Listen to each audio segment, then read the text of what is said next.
All right, I'm really excited to be here with Bryce Baker, the PTx North American Tactical Marketing Manager. How you doing? Yeah, doing well. Well, it's great to be here. I saw your press conference yesterday, kind of going over what you guys are building.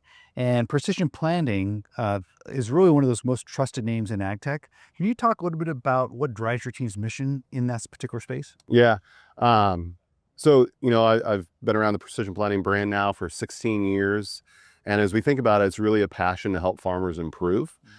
We use the slogan for the precision planting brand, "We believe in better."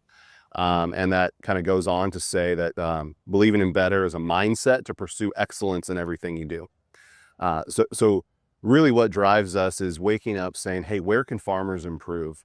Where can farmers get better? What are those problems that potentially exist that are limiting yield or limiting efficiency?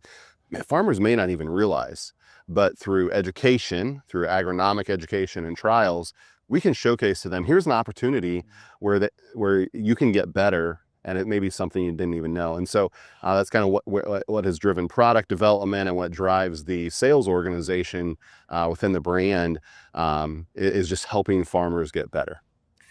There's a lot of talk yesterday and just in general about retrofit. And so why do you believe that retrofit is oftentimes a better solution than just outright replacing equipment? Yeah, I think it simply comes down to farmers' ROI, profitability. Sure. There are plenty of farms that are able to buy new equipment on a somewhat regular cycle, but a regular cycle could be once every 10 years for a given piece of equipment. Some it could be every year, every second year. But if we look through North America, different markets, it varies by the year, but a lot of times 90% of a given fleet of one implement is 1 year or older. So if 90% of the fleet is not new, then it doesn't have the latest technology, doesn't have the latest innovations. And so with that, retrofit allows a farmer to access that technology and gain the benefits of that technology on their farm earlier than waiting. So let's say there's a new 2025 piece of equipment with a new technology that farmers really, really love. Yeah. Well, if someone's buying, say, 10-year-old equipment, they're going to have to wait 10 years to get that technology. If that's their cycle and the way their financials on their farm operate. But through retrofitting, they may have a vehicle that they own, maybe it's paid off, and they can add that technology to it. Now, you have farmers who sometimes, talked to a guy the other day, he said, I got a $90,000 sprayer and I got a $100,000 sprayer control system.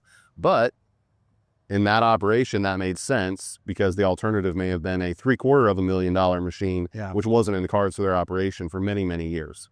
Yeah, and there's so much great technology because you guys are innovating at such a fast pace. To put that in the hands of them through a retrofit solution could be pretty powerful. Yep, exactly. So you are working with the SymphonyNozzle and Reclaim, which gives farmers control over spray quality and boom cleanout. What feedback have you heard from the growers about that? Yeah, so one of the problems growers face is just as they speed up, as they slow down, their droplet sizes change based on pressures changing. And so SymphonyNozzle really provides the ability to separate the pressure control and the rate so that you can have independent control of each and maintain a consistent pressure, consistent rate, and a consistent droplet size. So it leads to better weed kill, less potential for drift, and so on. And kind of in the same vein, the Reclaim system recirculates the fluid without having to spray out of the nozzle. So there's a sustainability aspect there from an environmental friendliness, not wasting chemical, and also not causing weed escapes and or burn the crop from having chemical that's kind of sat and hasn't been agitated. So both of those farmers are really appreciating the opportunity to utilize those in their fields just to improve efficacy and complete weed kill, especially around turns and so on, where if you look at weed resistance cases, and sometimes that happens around turns where going around a turn, you're not applying the same rate across the boom. Well, SymphonyNozzle allows a farmer to have the exact same rate all the way across the boom, even throughout a turn. Okay. I'm really impressed with these computer vision systems. SymphonyVision is getting a lot of attention, but as far as camera-based weed detection and variable rate spraying. Can you talk a little bit about that, the impact that that's having on the chemical spraying operations of farmers? Yeah. So the technology, the vision technology is a newer thing on the market.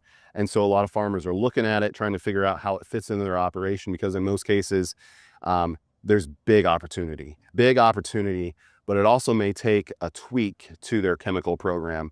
They may they may need to add one pass, but that pass could be a very efficient pass. But being able to essentially only spray where there's weeds when you're making a contact, herbicide pass allows for the opportunity to save quite a bit on chemical. Farmer story the other day, guy was able to return about 42% of the chemical he had bought from a contact killer perspective.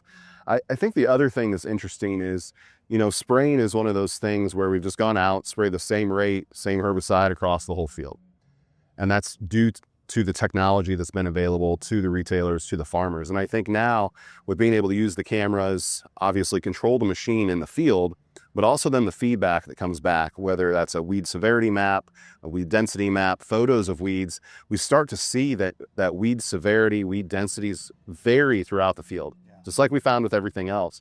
And so the ability to look at variable rates, to look at maybe only spraying parts of the field that have high weed severity and I don't need to spray in other places, I think really provides an opportunity for, years ago, precision ag was called a site-specific farming. And I think that's a really good term because we're looking at different sites throughout the field and treating them as if they are their own field in a way.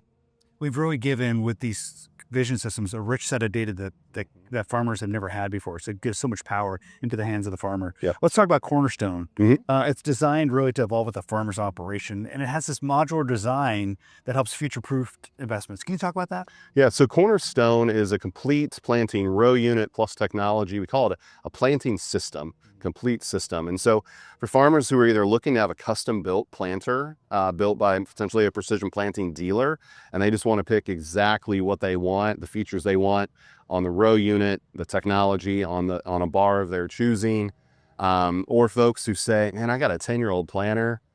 A lot of the row unit components are worn out. I'd like to upgrade the technology, but the toolbar is in good shape. I don't need to rebuy tires, hydraulic hoses. The CornerStone planting system allows them to basically pull those old row units off, bolt on a complete new row unit, new technology, and customize it to their farm. A lot of times the way that planters get built are optimized for a factory, and that's not bad. But then most farmers will resonate with, every planter I get, I start changing stuff before I use it, whether that's row cleaners, closing, fertilizer systems. And so this allows a farmer to just build exactly what they want from a planter perspective, operated in that way, and still have the ability to start in one spot and then add more retrofit components as they go if they would like to.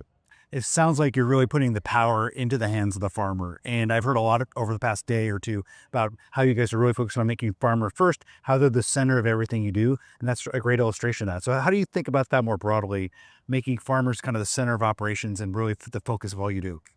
Yeah, if we're not close to the farmer, really it doesn't matter. We can be way out of touch, and the farmer is going to sense that. And so I think as you think about the overall AGCO business, the PTx business, the precision planting brand, I think one of the kind of cornerstones, if you will, of that brand is events with farmers, being in the field with farmers and hearing that feedback. And so from a product development side, the engineers are the ones that are interacting directly with the farmers. And so the feedback loop is actually from the farmer to the person designing it, or the farmer to the project manager or the product manager, not through some channels. I've also heard that folks that come into the R&D organization maybe come from other organizations where maybe let's just say a different industry. They worked on engines, let's say, and they were in charge of the crankshaft, but they never saw the piston ring. Yeah.